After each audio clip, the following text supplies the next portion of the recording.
Hello everyone, welcome to Deepu's kitchen. పీరియడ్స్లో వచ్చే నడుము నొప్పికైనా, డెలివరీ తర్వాత వచ్చే బ్యాక్ పెయిన్కైనా, అలాగే ఆడపిల్లలకి ఎముకలు పుష్టిగా, నడుము పుష్టిగా ఉండాలంటే వారానికి ఒక్కసారైనా ఇలా చేసి పెట్టండి. చాలా చాలా హెల్దీ, ఎముకలు చాలా దృఢంగా అవుతాయి, నడుము చాలా బలంగా తయారవుతుందన్నమాట. తప్పకుండా ట్రై చేసి నచ్చితే ఒక లైక్ చేయండి. దీనికోసం ముందుగా బాణల్లో అరకప్పు మినపప్పును తీసుకుంటున్నాను. మీరు కావాలనుకుంటే పొట్టు మినపప్పు అయినా తీసుకోవచ్చు, అది మరింత హెల్దీ అనమాట. సో ఇలాగా గోల్డెన్ బ్రౌన్ అయ్యేంత వరకు మనము ఫ్రై చేసేసుకోవాలి.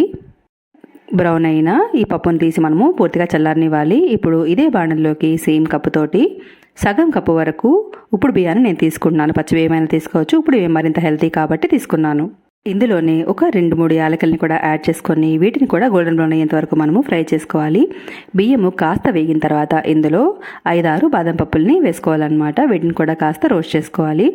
బియ్యం మనకి గోల్డెన్ బ్రౌన్ అయిన తర్వాత తీసేసి పక్కన ఉంచి వీటిని కూడా పూర్తిగా మనము చల్లారనిచ్చేసేయాలి.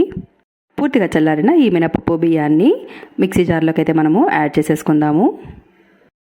దీన్ని మనము మరీ మెత్తటి పొడిలాగా కాకుండా కాస్త బరకగా ఉండేలాగానే గ్రైండ్ చేసుకొని తీసుకోవాలి. అప్పుడే మనకి పిట్టు అనేది చాలా టేస్టీగా అనిపిస్తుంది. చూస్తున్నారు కదా, ఇది పర్ఫెక్ట్ అనమాట. ఒక ప్లేట్లోకి అయితే మనము ట్రాన్స్ఫర్ చేసేసుకుందాము. ఇందులోకి ఒక చిటికెడంతా ఉప్పుని యాడ్ చేసుకోవాలి. అలాగే కొద్దిగా వాటర్ని యాడ్ చేసుకుంటూ ఇలాగా వీడియోలో చూపించిన విధంగా కలిపేసుకోవాలి. మరీ తడిగా కానీ లేదా మరీ పొడిగా ఉండకుండా ఇలాగ కొద్దిగా నీళ్ళను చిలకరించుకుంటూ మనము కలుపుకోవాలన్నమాట. ఒకసారి ఇలా కనుక మనం పట్టుకొని చూసినట్లయితే షేప్ని హోల్డ్ చేస్తుంది కదా, ఇది పర్ఫెక్ట్ కన్సిస్టెన్సీ. ఇలాగైతే మనం ప్రిపేర్ చేసుకోవాలి.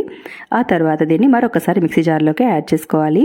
పల్స్ మోడ్లో ఒక 20 సెకండ్స్ తిప్పుకొని తీసుకుంటే మనకి పర్ఫెక్ట్గా అయితే రెడీ అయిపోతుంది. ఎటువంటి ఉండలు ఉండవు. స్ట్రైనర్లో వేసుకొని కూడా పిండిని స్ట్రైన్ చేసుకొని తీసుకోవచ్చు. ఇది ఈజీ మెథడ్.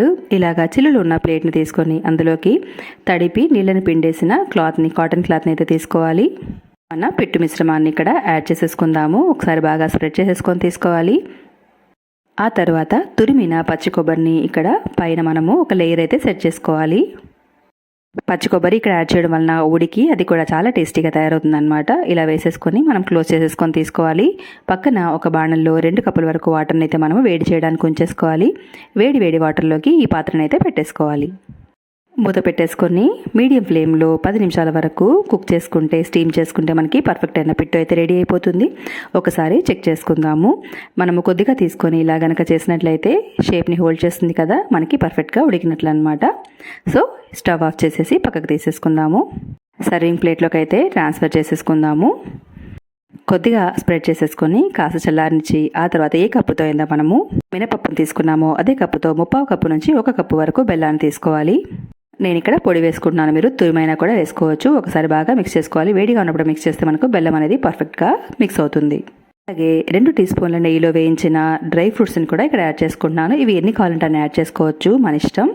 ఓసారి మిక్స్ చేసేసుకొని వేడిగా సర్వ్ చేసుకుంటే చాలా అంటే చాలా టేస్టీగా ఉంటుంది. ఎంత హెల్దీ అంటే ఆడపిల్లలకైతే ఖచ్చితంగా వారానికి ఒక్కసారైనా కూడా పెట్టాలన్నమాట. టేస్టీ అయిన ఉళుంతు పుట్టు, అదే మినపప్పు పుట్టు. తప్పకుండా ట్రై చేయండి. నచ్చితే ఒక లైక్ చేయండి. ఛానల్ని సబ్స్క్రైబ్ చేసుకోవడం అస్సలు మర్చిపోకండి. Thanks for watching.